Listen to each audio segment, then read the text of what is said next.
Let's go. Happy New Year, Bill. Happy New Year to you, David. How are things at your place? Um, most good. Okay. Oh, I've run into a problem with YouTube, and I don't know how to fix it. You want to talk? You want counseling or do you want? Oh, I always take counseling. No, I've never had a problem with YouTube until yesterday. I went to upload the video from that class, and I used the same link that I have used for several years, and Google inserted itself for the login, Uh, and it accepted my email, password, and link sent to my phone, but then it was insisting that I had to put a an additional email for recovery. And I only have one email, so I put the same email in, and they said, you can't use the same email, oh, geez. uh, and blocked me out. Wow. And I don't know what to do about it. I mean, Wow. Wow. Yeah, I'd have to Google that to see what to do about it. I know it's easy enough to add like a second Gmail account to your Gmail, which you can do, you can with your same account you can have alternate email addresses, so you can have like David Shaver 2 at gmail.com.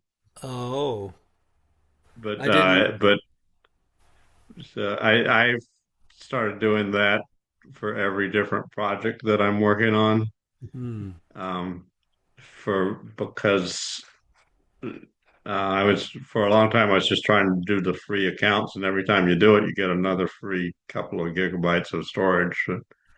uh, but anyway, that would could solve your having a second Gmail. But my approach would be to sit down with my phone or tablet next to my computer and Google how to fix this damn problem, Yeah. and then somebody on YouTube or just text messages tells you how to do it. Yeah, I'll. That's so I frustrating. yeah, Ah, I didn't have time to do that yesterday because was had I had other things to do. So yeah, I understand this when simple things, it's yeah, it's a it time sink. It's yeah, you can spend hours trying to deal with stupid stuff. So right. who has you blocked? Google or YouTube? Google, I think, and I Google. Okay. can't go straight into my account on YouTube. I can go to YouTube and see things on YouTube, but I can't get to my account on YouTube. Huh. So it's really frustrating. Oh. Uh, well, Joanne and Carol said they were coming. I'm sure they are. Did you have good Christmas with the kids, Bill? We sure did. Yeah. Yeah. We're going to have a Nathan and his family had been in Egypt. They just got back Ah, this past weekend, but they took about 2.5 weeks with Egyptian. His wife, as you know, is from Egyptian. They all live in Cairo, but yeah. they had great visits out to that desert where there's the whalebone fossils and some Cairo museum, which is now fully open, I guess, and Ah, they've been to the pyramids, and they went to the Valley of the Kings, and oh boy. They So this have. little 5-year-old is a pretty far traveled fellow. Yeah, that's But great. so we're going to have a mini Christmas here with them next week or weekend after this coming. I guess it's a longer weekend, so they're going to come Yeah. for a few days. Oh, good. So we still have our ornaments up. So, Absolutely. yeah. Uh, um, Jane is having thumb surgery Oh, wow. um, the 22nd, and I don't think it's going to affect this class, but you never know. No, you don't. Yeah, She's going to be limited to one hand and arm for a month at least. Um, really. Wow. um, What's the situation with her thumb? You don't have to answer, but what's oh, going on there? actually, she from massage. Um, Oh, I think um, I don't know exactly what. I mean, arthritis is involved, but it's gotten to be bone on bone, and so they're going to rebuild her thumb my goodness. so she can use it. But the first month she'll be the arm is encased one way or another. She'll be in a just a some kind of we'll see, some kind of Wow. wrapping for the first 2 weeks, and then they she gets put in a cast for the third and fourth week. Wow. That Kind of interesting. And then of seems course like she's we should just be able to pop our thumbs off and on. going. And then she'll Well, I have wish PT. her well for that. Yeah. Yeah. All Then those, she'll have all, PT for a while, yeah. apparently, to get the use of her thumb back. Wow. Wow. Uh, so, Well, something we generally don't think about, but it's critical to being human. yeah, it's, Yeah. yes, it Without is. opposing thumbs, we couldn't have screwed up the planet so bad. Well, yeah, that's one way.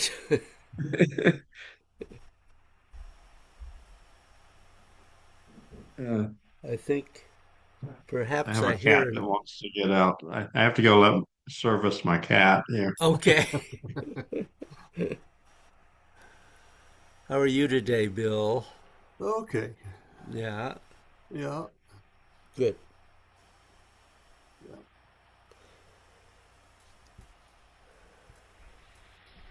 I don't know what to make of your Google YouTube fiasco.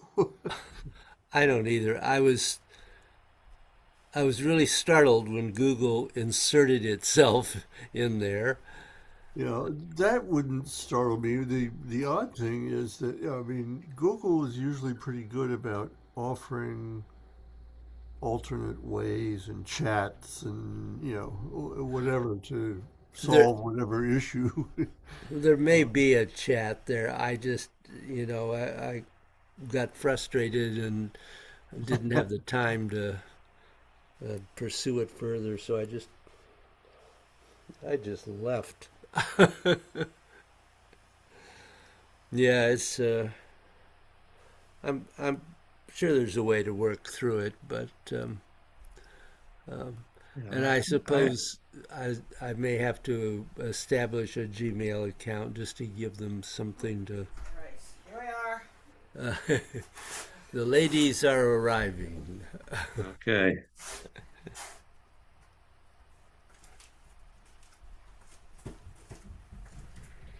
Through the fog, they appear. Oh, the fog slowed you down? Slowed me down a little, but then we were both late, so Well, we'll bring it some other time. That was rough. We are here. oh. And you have a greeter. Yes. Down just as we came in. Did they let you in, Moki? You're lucky. I've been looking at some of these in light of a number of things happening politically these days. And I'd forgotten when I remade these that I put a different back on. That's a good one. I was reading that yesterday. Oh.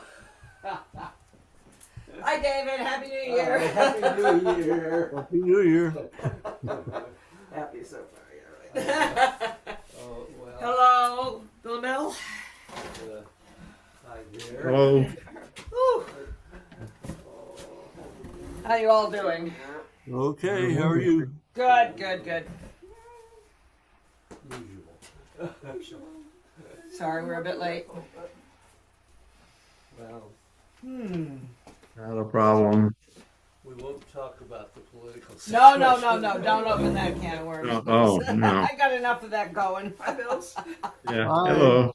Hi, Carol. Yeah. I think we should even not talk about not talking about. Yeah, you're absolutely right. We can fix that one. Uh, well, Grown. what? It's grown. Maybe a little. When it's cold, they eat more and they get a little thicker. Yeah. No, I'm doing. He's a little. Oh, I think she's going to work on the Zoom problem. Can you fix it? It's like people call this thing a mouse. What is it? It doesn't look like my kind of mouse. So, just, I'm going to throw this out just so you know too, because we've had quite a discussion about it. What they're referring to is that yesterday when I tried to upload my video for that class with the link that I have used for several years, 3 or 4 years, suddenly Google inserted and they're handling the login. And so I went through my login, they accepted everything, and then they said, but they also wanted my email address for recovery. I only have one email address, and so probably not realizing that I needed to do something else, I entered my email address in there, and Google said, no, you can't use the same email address in both places, and cut me off. Bam. I'm having a similar problem with my phone. The reason I don't have a phone right now is that the battery went, and they keep saying, but I need to text you to transfer to your new phone. And I'm like, you can't text me. The battery's gone. I can't turn the phone on. And, how many times can you go back and forth? So now I have an appointment for 10:13 tonight. Oh, Where the recovery people will either text or call Rick's phone. Oh, okay. That took over a week to get. So good luck with Google. So, just I mention it only because I will have the video. We are videoing, but I won't be able to send you the link at least today. Okay. As far as I know, I can always give you a copy of the video, but anyway, that's where Gotcha. we are. Okay.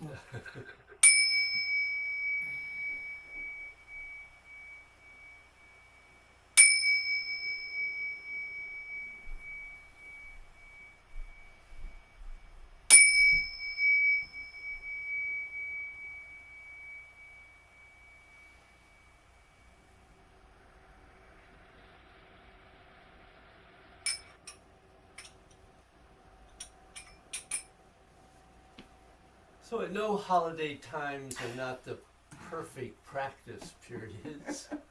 I'm glad you know that. But anything coming up in your what practice you have done? Anything in relation to wherever you are with this practice? Yeah. And actually, after the initial craziness and interruptions, I have been practicing for several days, Oh, good. and it's some of them have been really good, and yeah, I think roundness has improved, and not having hesitations in one practice was especially satisfying in slowing things down. Oh, Good. Okay. That sounds like progress. I've been practicing too, not as much as I'd like, but I've been focused on keeping the shoulders loose and open, and also uh, creeping realization that uh, I've always considered my torso a solid thing. And now I'm confronted with having shoulder openings, shoulders nest, throat notch, midriff, solar plexus, middle dantian, lower dantian. There's holes all over my torso. No, seriously, uh, it's an interesting realization and kind of feeling coming on that there's openness there. Uh, so, Good. No, that's yes. Hmm. That's very good. Good step. Well, I've had a lot of physical pain in the last few weeks Ooh. on my left side, and my hips have been really hurting. My hip and my left side particularly. So I have not been able to do the C curve because that's just exactly like I'm fine now. I'm not in pain. Most positions I'm in physically, I'm not in pain. But there's an in between stage in the C curve, and so that is really. I don't want to be practicing without the C curve. I don't want to start pulling it apart again because then I'll have to pull it back together. So I'm concerned about that. But so what I did was I went back and read more notes, and so I feel like I particularly felt challenged by heart mind. I think as we all have probably. But I feel like I've had some I've read this thing is more underlines as well, like class 77 or whatever it was, the one on heart mind. Right. So that's been good, and I wished I'd had more time. Family illness and other problems arose. Sure. But that was. Yeah, that's both a good breakthrough and also just something that kind of draws me to doing more of that kind of deep thinking because obviously it's all connected. That's kind of a piece of what. Yeah. So I think just having a better handle on that and not feeling like I don't get this Sure. is That's good. centering. Yeah. And if doing the C curve creates pain, obviously don't do Yeah. it. Can you do a qua fold without Mm-hmm. pain? That seems to be okay. Yep. So I that just can't get that spine in the hip, but the tuck is probably the most difficult. So the qua fold or qua squat can to some degree certainly not replace the C curve, but activate that movement of the Okay. energy through the spine. So important if that doesn't cause pain to at least do that. Okay, I will work on. Yeah, we'll see Yeah. what I can do. Good. Anything for you, Carol? Well, it's weeks before Christmas. I was under a bunch of stress dealing with this scam thing and had two of the worst migraines I've had in years. Ooh. And if you just basically felt lost, then probably would have helped to practice, but didn't Yeah. have the energy to do that. And then my daughter and her husband and her 2 sons came from New Hampshire from the 1st to the 4th. So didn't get much practice in that way, those 4 days. So I'm just starting back into it. But one of the things I was finding when we were doing the meditative thing of where does the thought come from, Yeah. it's made me more conscious of the thoughts and much harder to stay present within the body. Oh. So it's, I don't care where the thoughts come from. Go away. I want to be able to focus on what's going on. Okay. So, So that's a no. It's a very valid Yeah, yeah. Struggle. struggle, which we all struggle with. yeah. I mean, you're not alone in No, you're that. not alone. No, I know. And unfortunately, we have to use words and thoughts to try to communicate to some degree something that you can't communicate by thinking or words. Mhm. So it's Uh-huh. a real conundrum there, and so, but part of it is learning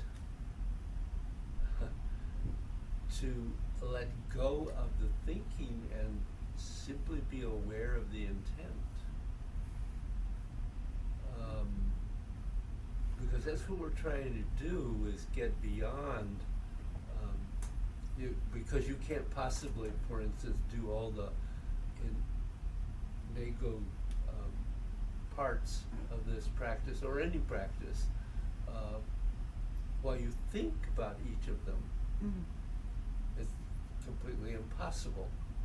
So you have to arrive at a point where you are comfortable enough with all the parts that you can simply allow them to flow and stop thinking about them. Mm. And this is going a step beyond that. So it's simply it is exactly that. It's another piece of the puzzle that we're trying to work with. And I completely understand. It seems that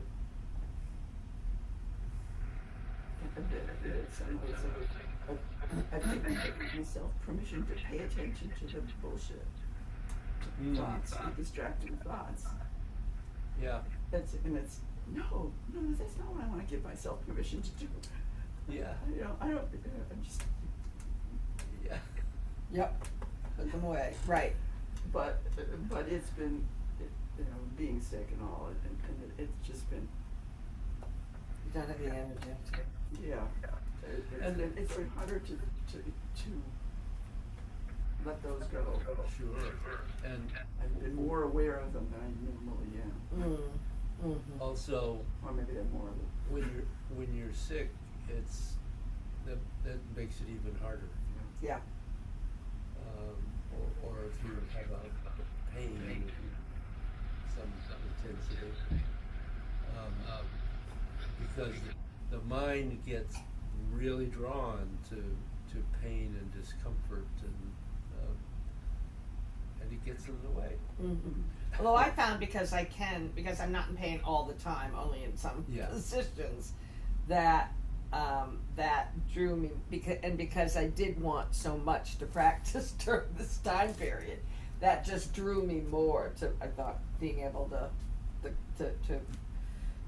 to read and then to kind of really get into that, right? And one of the things I found in reading and rereading is that there's so many ways so many words and concepts that you use in trying to talk about heart mind, that some grab me more, that some speak to me, some resonate with me. Yeah. Like, oh, wait a minute, I can put this subconscious, conscious, spirit, like, yeah, those, that kind of like, so I think those things, and just don't try to overthink these other words that kind of start this going. Like I'm Yeah. not in college trying to have to think about this right now. Like, The- okay, that one doesn't speak to me. I don't resonate with that. But they all seem to be equal here in terms of and the fact that they can't really be put in words. That it's a resonation that's like, yeah. So I think that's Good. kind of where That's- that's where I am at. No, that's very good. That's very good. And might indeed be helpful for Yeah, and I share it to just kind of because Yeah. you have those aha moments like Sure. oh yeah, Yep. and get away from that linear thinking of yeah, which I can get too into. Because we can get stuck thinking about the words. Yes, we get stuck thinking about the word. So what's the spirit of the word? How does it? And so I think that's where you, Bruce, whatever, it's all kind of like, oh yeah, here are different ways we with a Western mind might Yeah.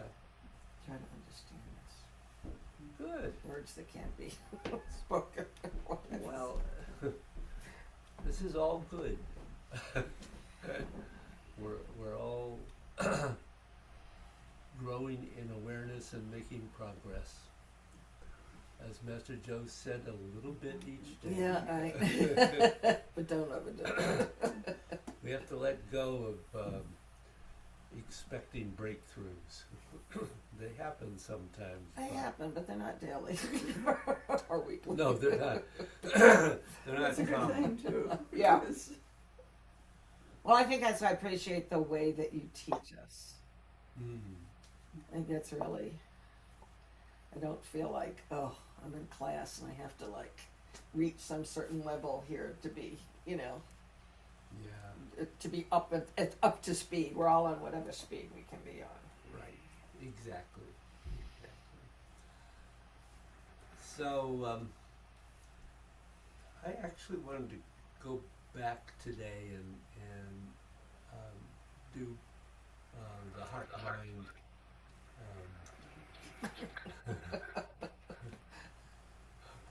meditation, if you will. And obviously, we can do it standing or seated, whatever's comfortable to you. And as much as possible, try to let go of overthinking. So, stand or sit.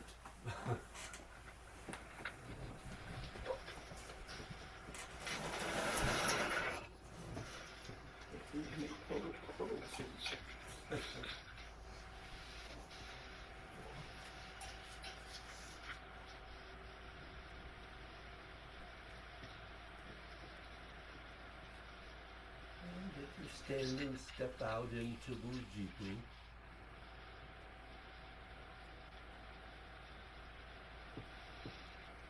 And really be aware of your structure, since obviously that directly affects the flow of the energy, the way your mind works.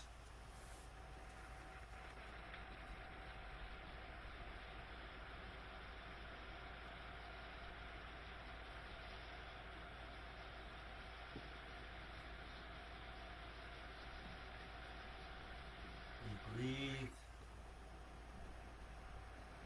Breathe fully, then as slowly as you can, without effort.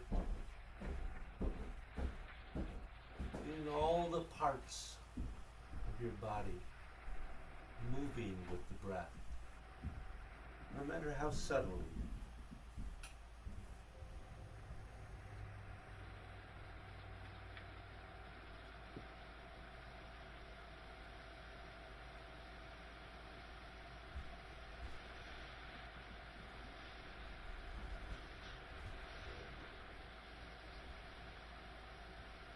Begin to just feel, where is your mind?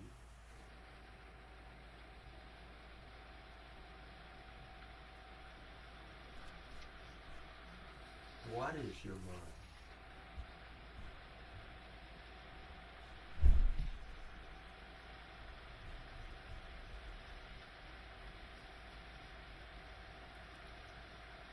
Is it in your head? Or your chest?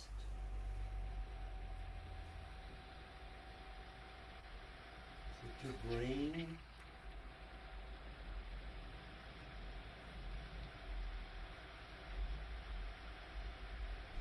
Or your heart?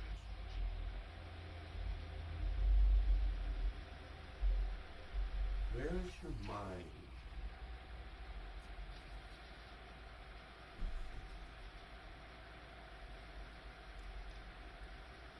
Seems like a simple question, and it's very subtle.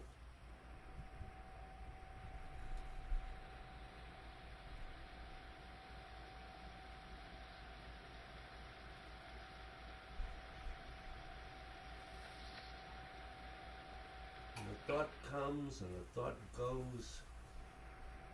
Where is the mind this happens from?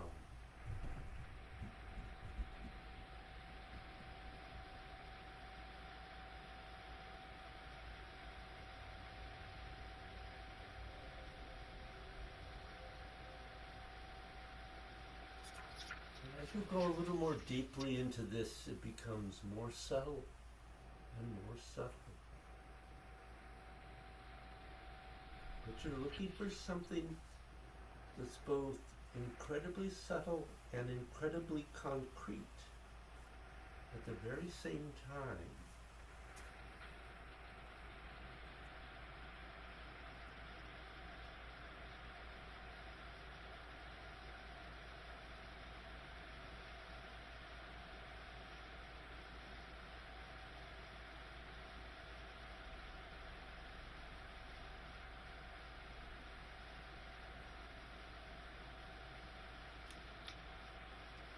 And the purpose of this is to make the subtle concrete to you, so you know what it is, so that you're not in any doubt about it. You're not confused about it. You're not wondering about it.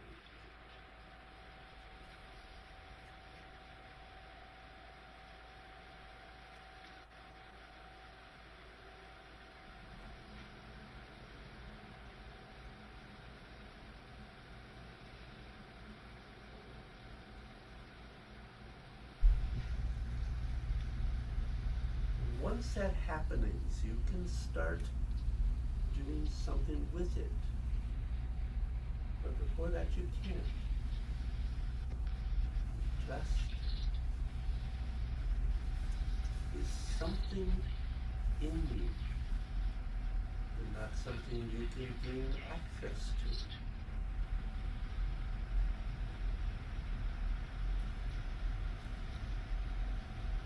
So what is it?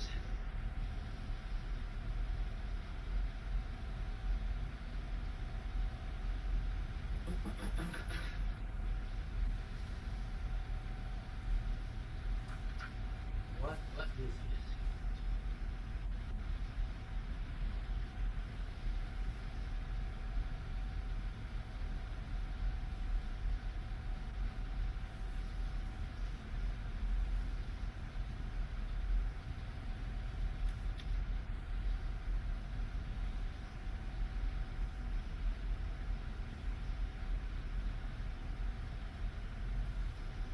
Now your conscious mind is letting you know if you're seeing this or not.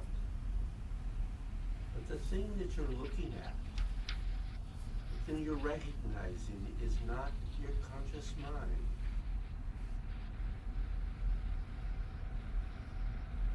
Your conscious mind looks at a wall.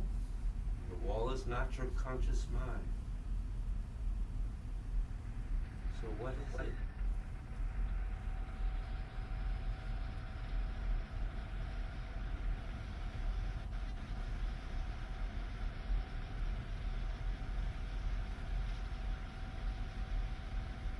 As you sit or stand, just let it become calm.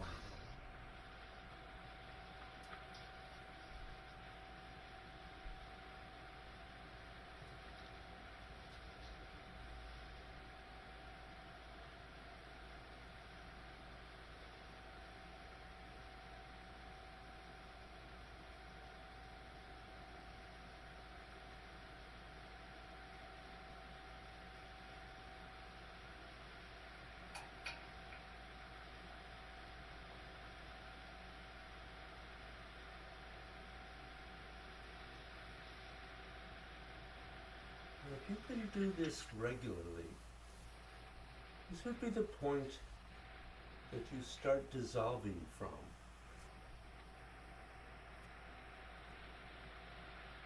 Taoists just want you to recognize the stability in you. Because from their point of view, until you start getting the concrete experience of dissolving all the way to emptiness again and again, you wouldn't recognize it if it came up to you and hit you with a baseball bat. What you will do is make some sort of picture in your mind about what it was.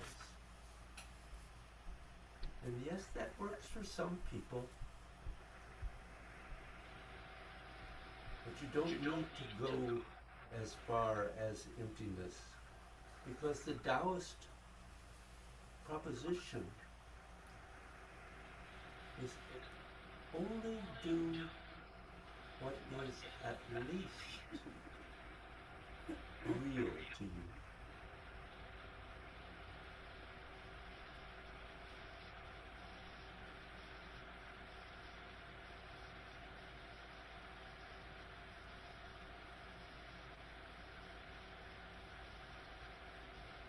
And if this is not real to you, then what are you doing it for? You're not even sure if you're using it or not. And this can lead to all sorts of tripping out or minor hallucinations.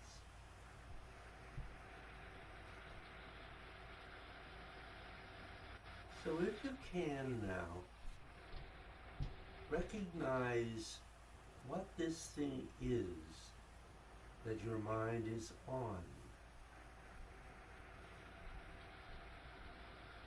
It is a good point to dissolve from. Because the least you're going to know about this is you're in your subconscious mind. And that there is a difference between your conscious and your subconscious. So at the very least, what's happened is that you are recognize your unconscious with your conscious mind. And you're starting from that point. Because the Taoists basically hold the opinion that if you're going to truly work with emptiness as a regular ongoing thing as opposed to an aspiration, you need to have moved into the heart mind. Because the truth is, to resolve most of what bothers a human being that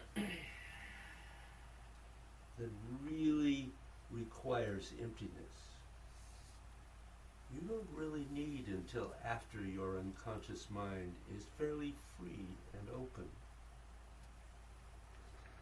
Because much of what you think is in the sky, floating spirits or whatever. Most of that is coming from your unconscious mind. If you want to go beyond that,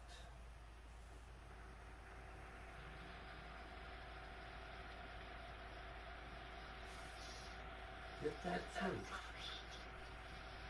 And then the heart mind is more the doorway into real emptiness, as opposed to the idea of emptiness.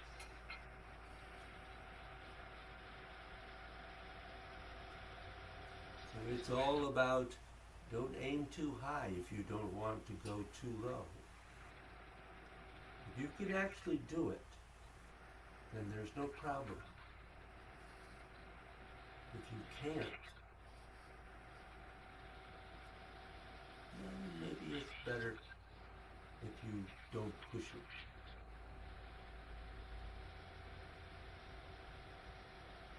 At the end of the day,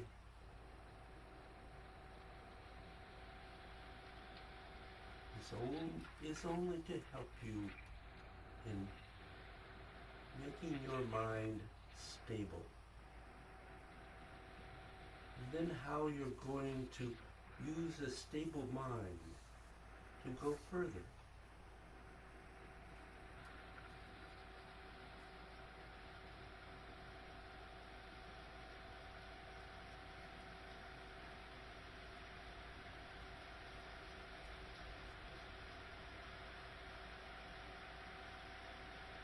There is your mind.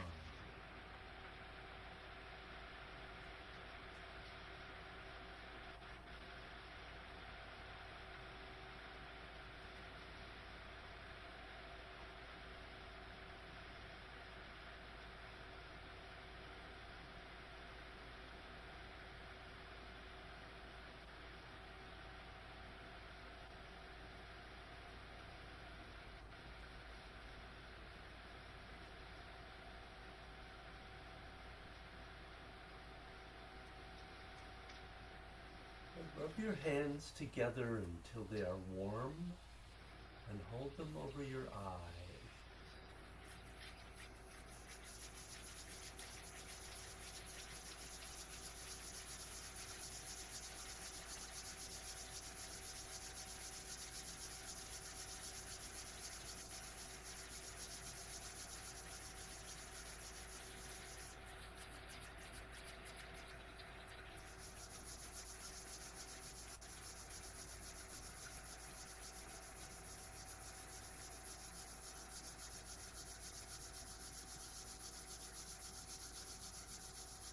Let your eyeballs relax. You feel a blockage there, dissolve it.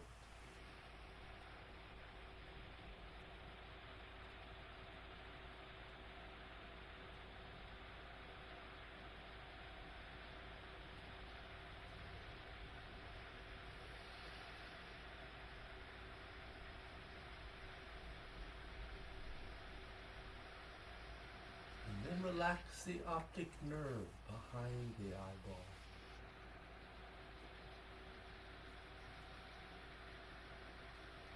You can even dissolve there if you feel the need to.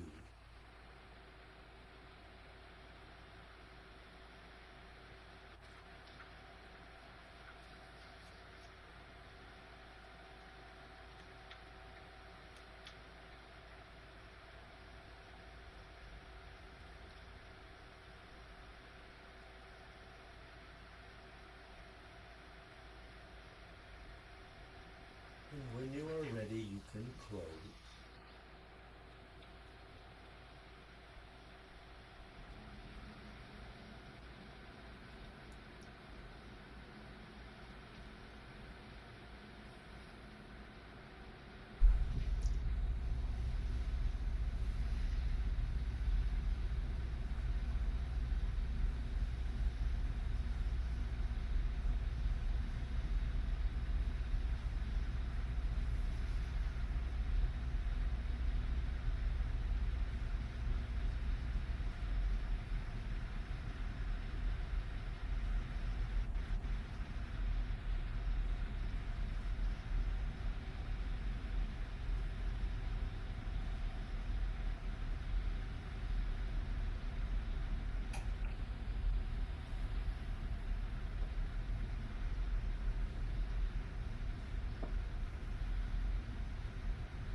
So what did you experience in doing that?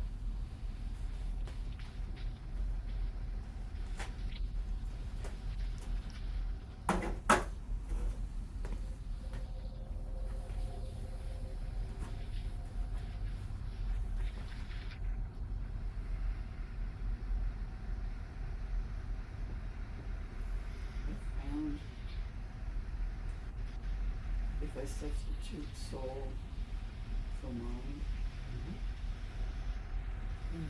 it works better for me. And it's here. Because the mind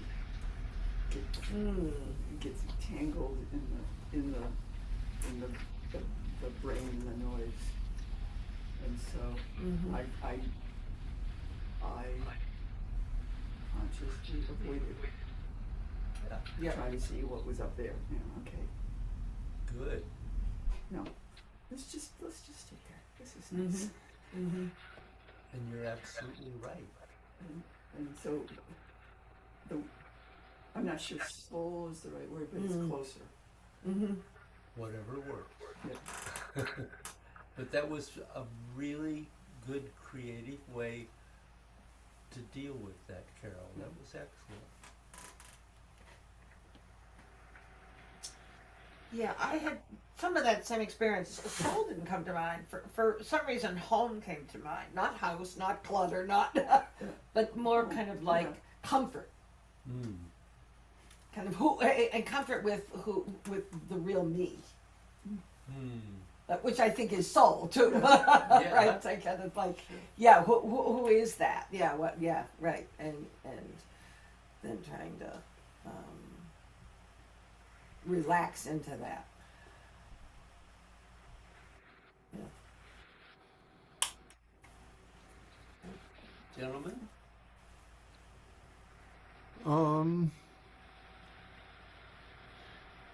Well, to be honest, I do best in quiet.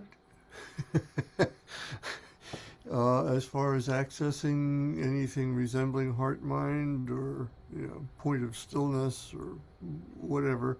But even you're talking, David, and it's obviously a lesson and you need to talk, but my mind pays attention to that, which means it's not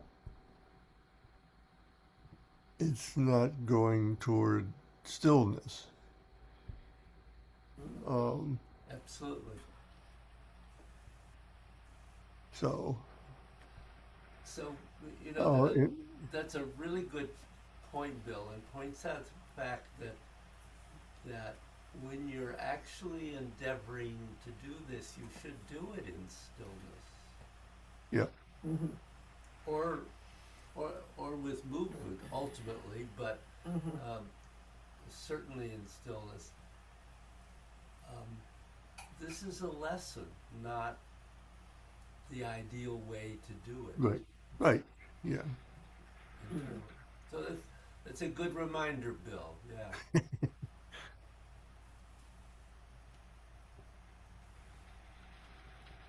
Mr. Bynum, anything for you?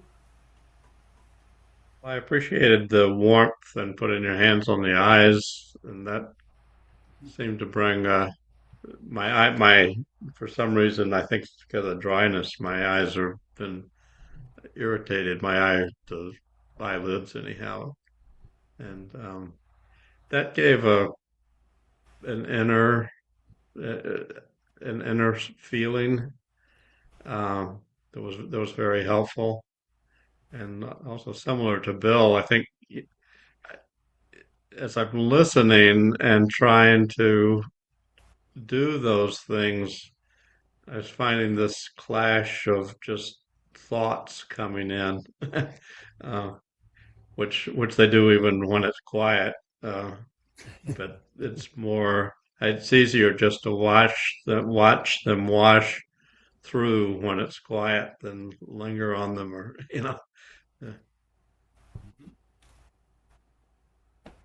Good. I don't know if meditation is like riding a bicycle, but I'm definitely hitting the fence and wobbling off to the side a lot. But I don't know that it's exactly like riding a bicycle either. To me, it's a process of both learning and unlearning. Right? So, because we've kind of both adjusted ourselves to kind of, thinking a lot and kind of all of these Western perspectives, right? So, kind of part of the unlearning is also just putting things aside. Yep. Meditation is not reflection. So where, and sometimes that means an imagery for me, like I think I said the last class, right? Leave the buckets of all of that stuff out there, and if there's anything left as you sit, just like let it go. You don't need to remember it now. You need to not remember it now. So there is that kind of unlearning piece.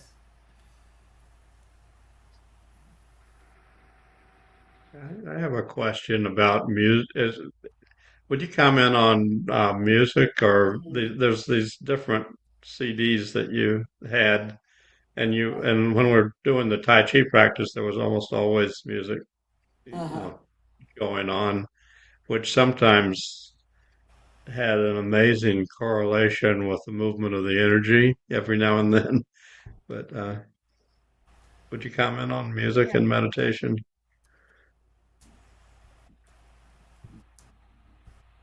I, I don't think music is helpful for meditation particularly. I used it in early classes, Tai Chi classes, because I think it helped the Western mind begin to let go of some of the thinking and simply respond to the music as you're obviously talking about it doing for you. But ultimately, music or my words get in the way.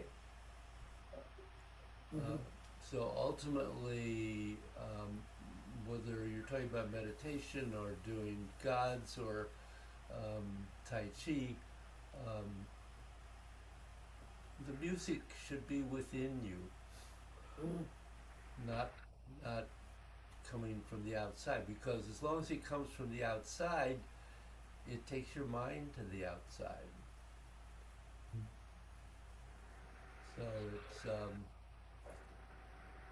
and kind of the interesting thing is that is counterintuitive in a way, is on the other hand, practicing meditation or Tai Chi or Qigong or Neigong outside, where there is sound, actually helps.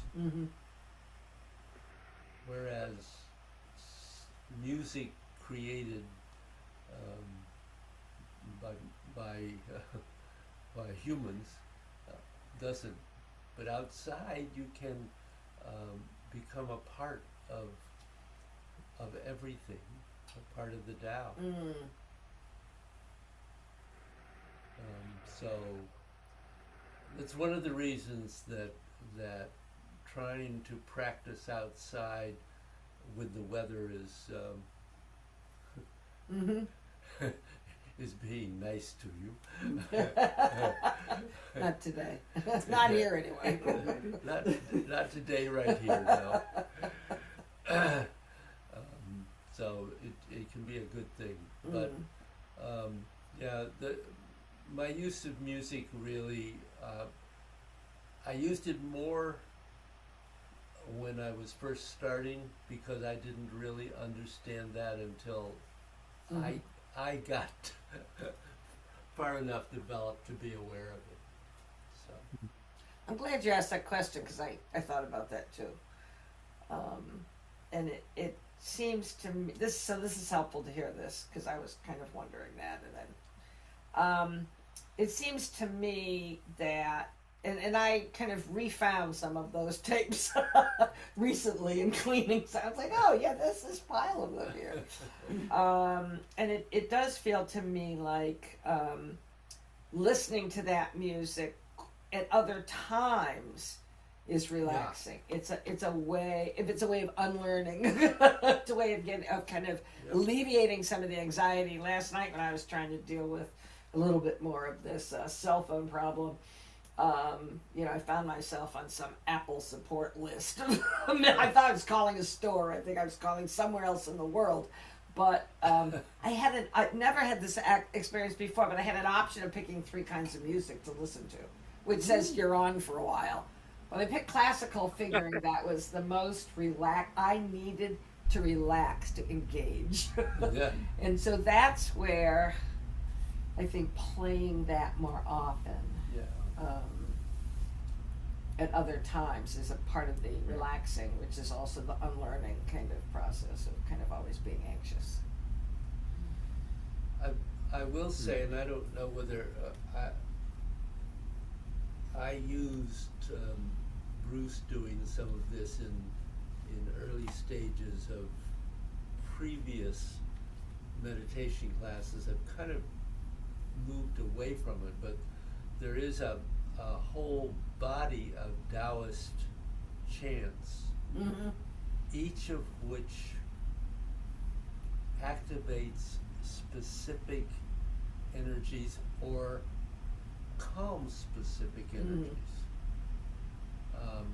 And they're not long, and when they are used, they're only used for a short period of time.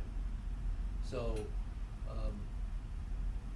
there are some sound practices that can be helpful.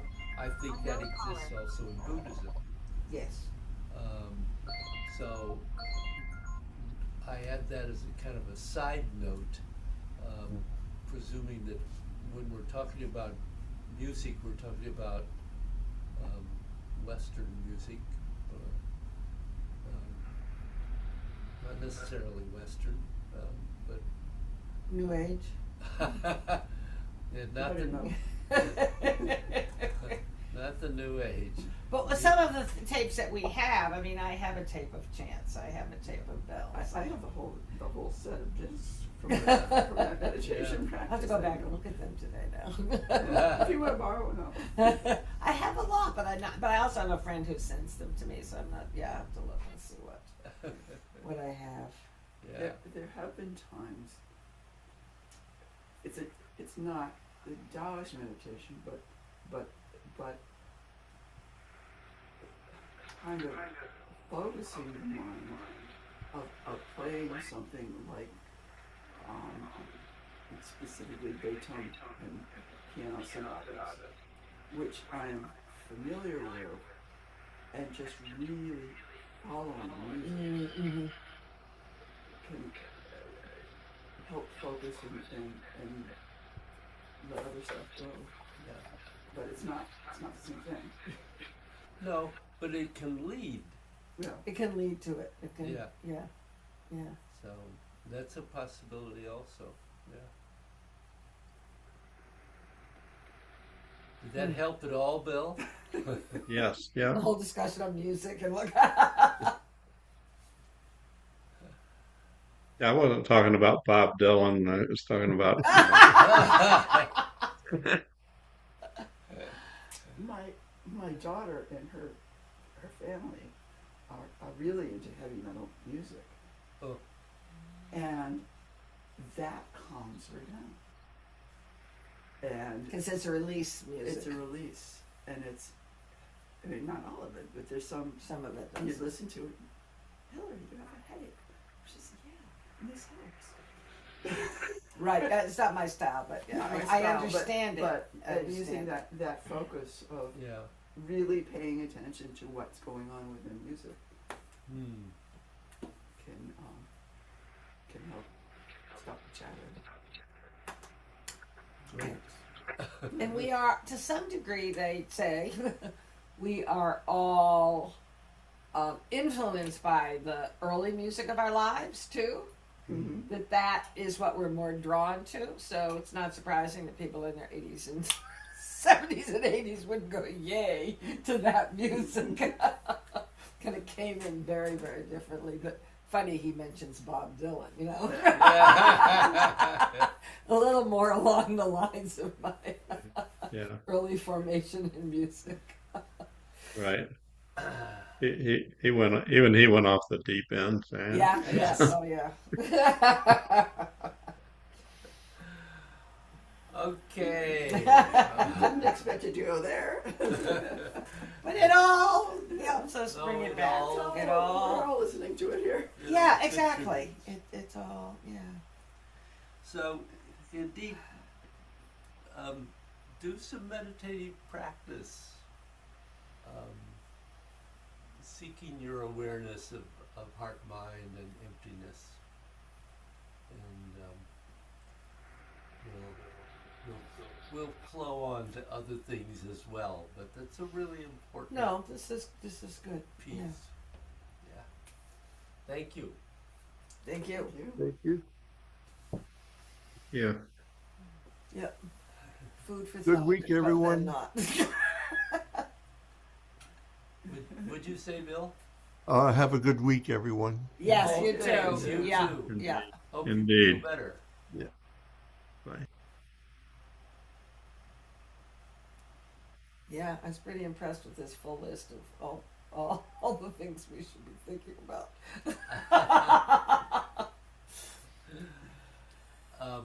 And not thinking about Did it. you know Carol Claude? Yes.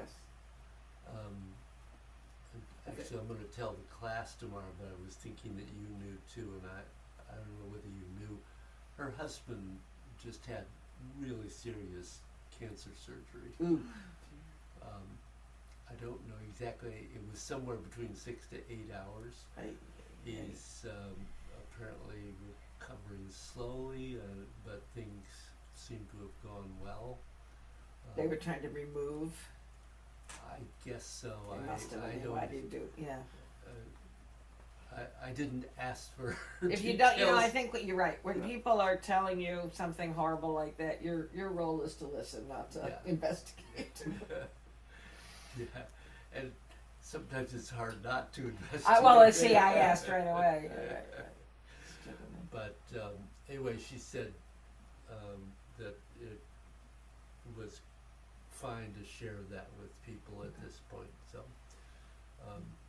because she let me know several weeks ago, but didn't want Everybody else. everybody to know it. But she said now is fine. Well, once you're past it, it's Oh. easier to.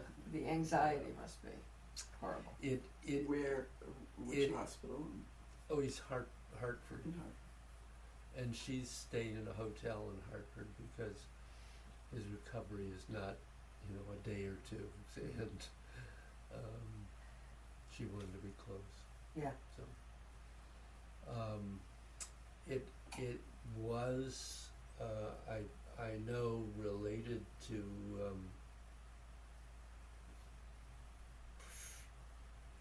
the really bad one we don't want. Pancreatic.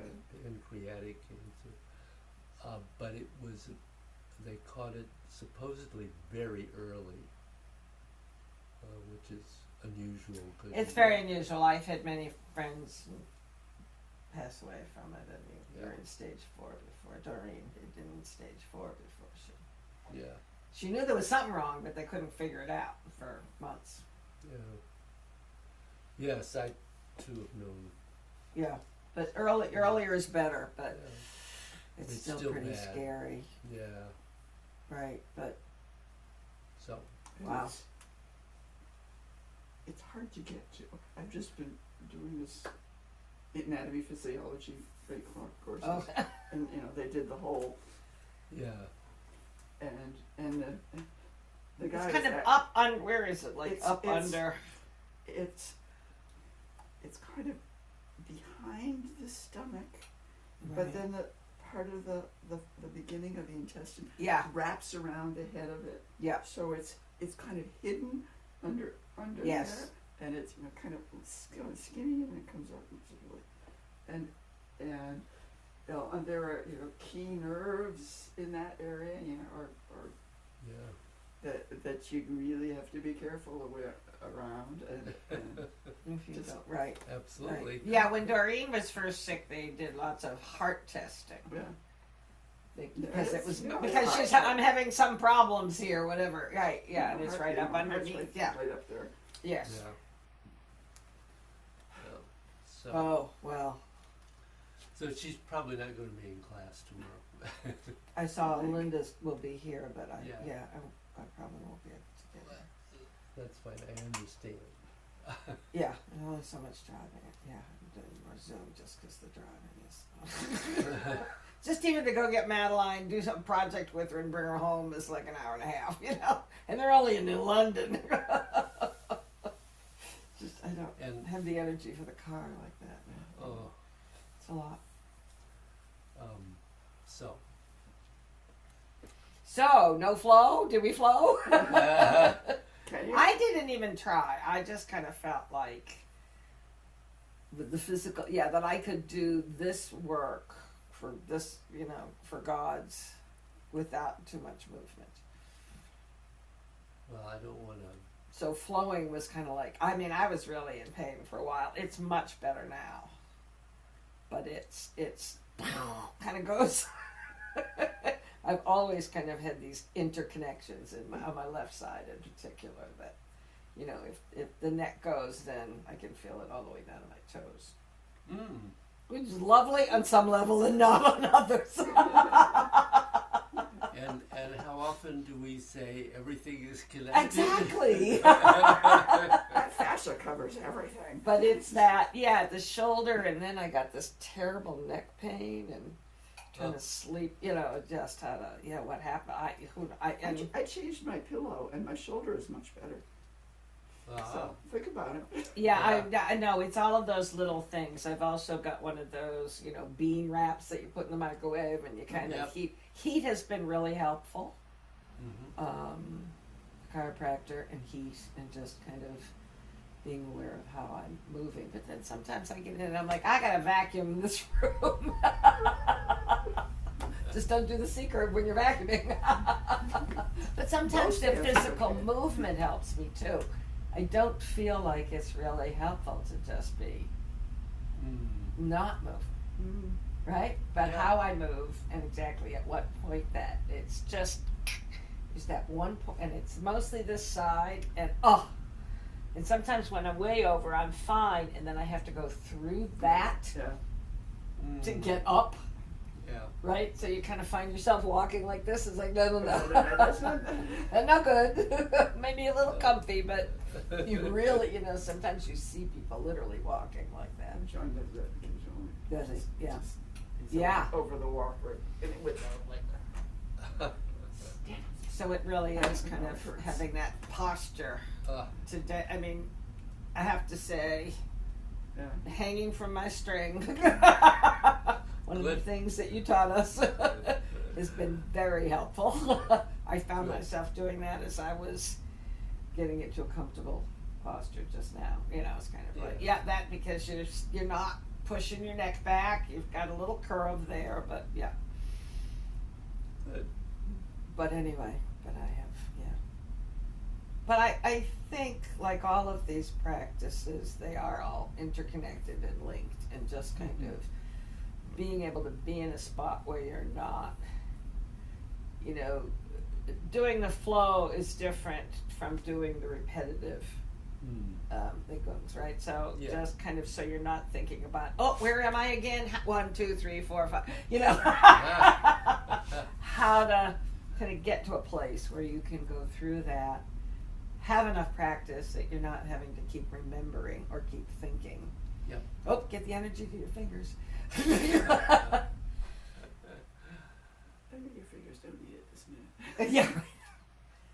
No, in the winter, it's more important to get the energy to the fingers than the toes. The circulation issues with the cold. I've done a little bit of the flow, and I've decided I better do the whole form here. Just and that it worked nicely. Good. And I have been focusing on the second paragraph, what little practicing I've done, and that feels pretty smooth. It's been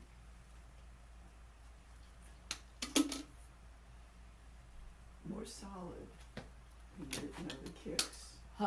Somehow I've been able to be more centered in the supporting leg, so that the kick is, Well, that's good. and so I'm noticing that the last few times. Good. haven't decided it's because I'm wearing different shoes or not. But I do find the shoes affect that practice a Yeah. lot. It makes it, yeah. I can't do it in these, for example, because it's just not. I can't feel my feet in the same. They're very good support, but I can't feel my feet in the same way that I feel like I need to. Yeah. Well, maybe we can get a little practice this week, and we'll try to Yes, I will. continue, Yeah, it is. I continue am with- feeling better, so I do continue feel with like I the can. second paragraph. Yeah. Uh, How far had we gone? I'm trying to remember now. well, A little past cloud hands. yeah, I don't. I'll have to go back and look at the I have to video. remember. Yeah. I don't remember. If you've done the whole thing, it's a little bit past that gets it to be a little bit some more of the challenge when Yep. your body's absolutely. not. Yeah, I can't really do Shibu with them. The situation I'm in now, but yeah, but I think you're right. I think that I just have been afraid of speaking of that learning and unlearning, right? That when we do something wrong or when you want to change something, it's like, okay, you gotta just get that in there, right? So trying to adjust or adapt to not being able to do the C curve. I don't want to start learning it wrong. well, on the other hand, then what is it? Don't do it at all. Well, that's the problem. So- and then for the last so couple, I right. would think doing it with the adaptation. Be better than not. I know. I don't want Yeah, to not do probably it. I mean, it's been a couple of weeks for the flow. Gonna trying to do a little bit more of God's is, yeah, been a challenge, which is why I turned to the reading. Yeah, that's one of the things certainly I've experienced over the years. You go through periods when your body says, no, you can't do the movement that way. And so you do it the way you can. Well, remember, when my sacrum went, I didn't come to class for 3 months. And I got into doing it I got into sitting at the chair and doing what I could. Yep. After about 6 or 7 weeks, and then kind of get back into, we were back in the yang probably flow. That was a long time ago. That was like 18 years ago. But I found when I was not able to stand and do things, I've had several things. You have had many. I could do dragon and tiger seated really quite effectively. Interesting. Okay. You can't. You're not going to get the shift of the weight. Uh-huh. But you can change the pressure on the feet. I Yeah, did that's true. I did sitting on a stool, not clear back onto it, kind of sitting on the edge of a high stool. Ah, okay. Yep, I have a high stool. Yeah, okay. And I found that really helpful. Interesting. Okay. Um, We got some high school stools when Rick hurt something and needed to be in the kitchen and kind of still be there but not be the physical person. So, yeah. Okay. yeah. Huh, okay.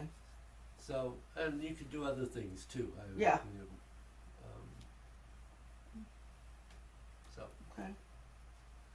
All right. Well, thank you. Thank you. We'll We will do our best to come back, Come but back I tomorrow feel much next better week now than with I did, more. 10 days Yeah. ago. So. I might throw out something that came up in the Tuesday class, the short rule form, and that was really being aware of keeping the movement going, not letting any pauses develop. Yep. Because they were doing cloud hands quite well, except when they got to the center, there was Good just stuff. that little bit of froze. It's a split second, isn't it? Yeah. I was working on that. Yeah. It was all internal. They were compressing like hell. You just didn't see it. It was so It's- subtle. It's also developing all of those transitions, whether they're slow or fast to go like this and not like this. Yes, yes, yep. One of the images that helps me in the flow is silk, and also just weaving. Having been in India with Gandhians, or gone anywhere with Gandhians, who may be doing spinning. You know, you just see that. Yeah, any stop. Yeah, clump it or break it. Something goes wrong, right? Just that pattern of of the continuous but slow movement. Yeah. Yep. The silk is a great image. Yeah. Because that's also, maybe you were talking about this, but that's true also when you're extracting the silk from the cocoon. Oh, I'll bet. Yeah. You cannot stop. Or you're just going to get little pieces. It breaks. Yeah. And yet, if you keep going, it. Well, that's true of silk. It's true of wool, and it's true of cotton. Any of those are small, and so I mean the Ghanaians aren't using silk when they make their khadi, but it's not unusual for them. I mean, I have one of the little spinners, the hand spinners that they bring with them to kind of make the balls, and so Narayan Desai would just sit and do that at meetings. It was really powerful. Yeah. So you would see it, but you could, just kind of, yeah. So it is a beautiful image. Did I ever tell you that my aunt met Gandhi? You wrote me about this. I feel did like. I? How did I? Yeah, remind me. Yeah. She when she graduated from college, she went to Baroda, India. She got hired to teach English in a girls' school, and I don't know So this why. would have been in the 40s, in the 30s. No, it was before that.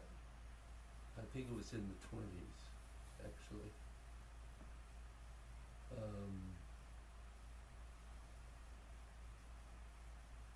I never got the exact date of that, but I don't remember what year he went back to India, but from yeah. South Africa. But probably in the early 20s, early teens. But anyway, he came through that area, and for some reason, I came to their school, and she got to meet him. She didn't. I don't think she spoke any of the languages really.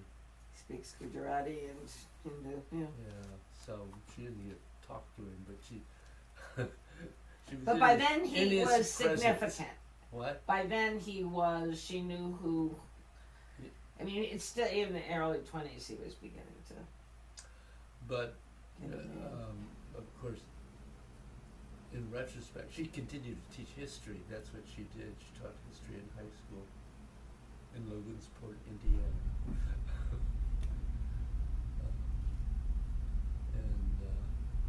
So she was a fascinating lady. Yeah. She went around the world twice. She made a point of, when she was going to India, she made a point of going all the way around the world those times so that she saw as much as possible and got to stop in various places. The inside of airports all over. Yeah. Well, and if it was back then. No airports. Where was she stopping? This is on Probably on boats, right? Boat ships, yeah. Yeah. Wow. So she was stopped in ports in that'd be China fascinating. and Japan. Oh wow. She's a pretty amazing lady. Yeah. She was an important person in my childhood, and I'm sure she was responsible for my very early interest in the Orient. Having been there, having told those stories. Yeah. I have a few of her things left. Oh, nice. Yeah.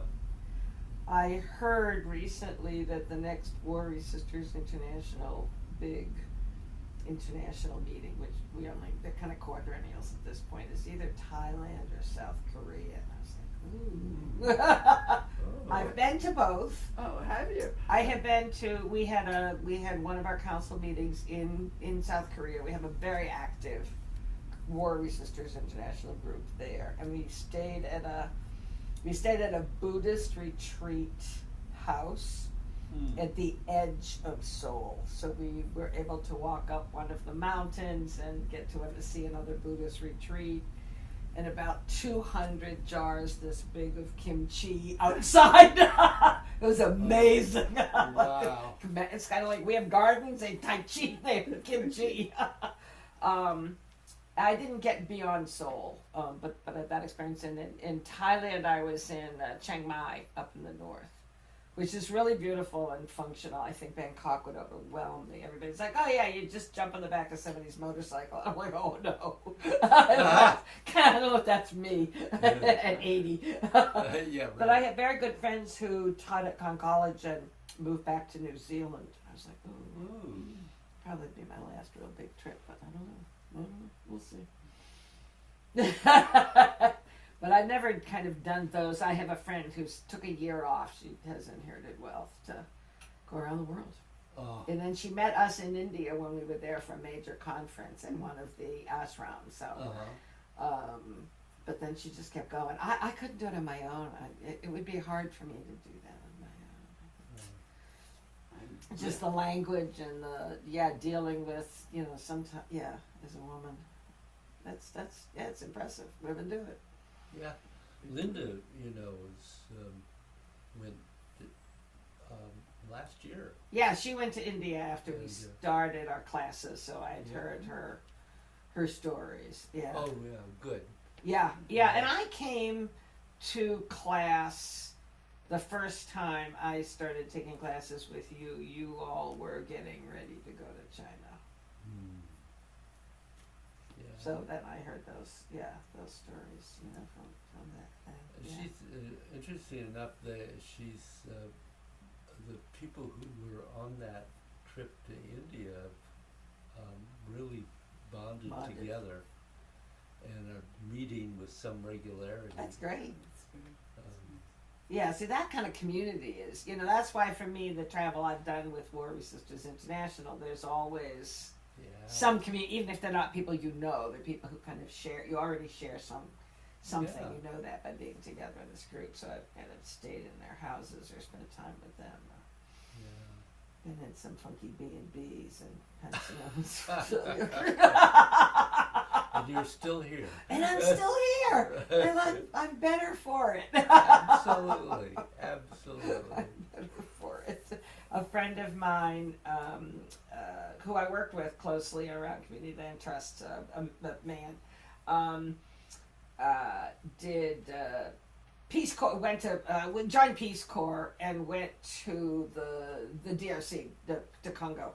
Mm-hmm. And in the village, she was there for 2 years. They fell in love with one of the women in the village, who was, I think, one of the local teachers, so they married, and Colette moved back here, and so I got to know Colette and the kids and all of that, and then they've gone back to work in Africa, and then they had this a little film they'd done about the village, and they were very excited when I went to stay with them. They live right outside of Washington, so I was down in Washington for something, so I went to visit, and then suddenly as it was going on, Greg looks at me and he says, now this is going to be a little rough. I mean, have you ever seen anything like this? And I'm like, Greg, I've been to India 3 times. And he's like, okay, you'll be okay. Right? Because it's a village. It's like a village in the middle of the Congo. It's not Kinshasa.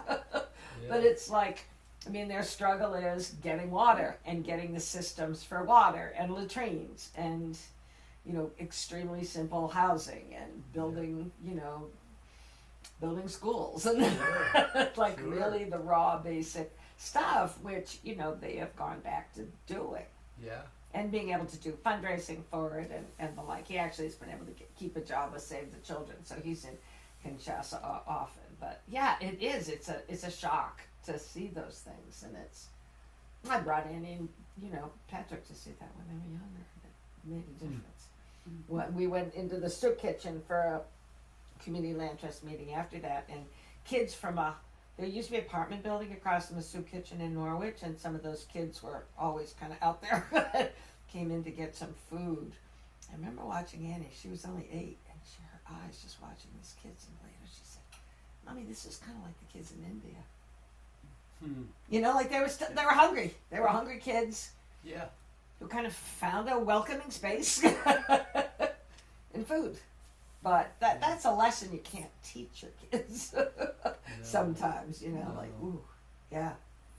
That's really powerful. Yeah. So, anyway, but yeah, traveling. Yeah, I'm. Learning about those things in whatever way. I haven't been anywhere except China and Tibet, but Well, those are That's pretty a big special step. places to be in. you know, some other. It's interesting. I tell that to some people, and they say, "You haven't been to Europe?" No. I mean, I wouldn't have been to Europe if it wasn't for WRI, probably. Well, I probably would have made my way to Ireland somehow, because my grandfather kept saying, "When you go home."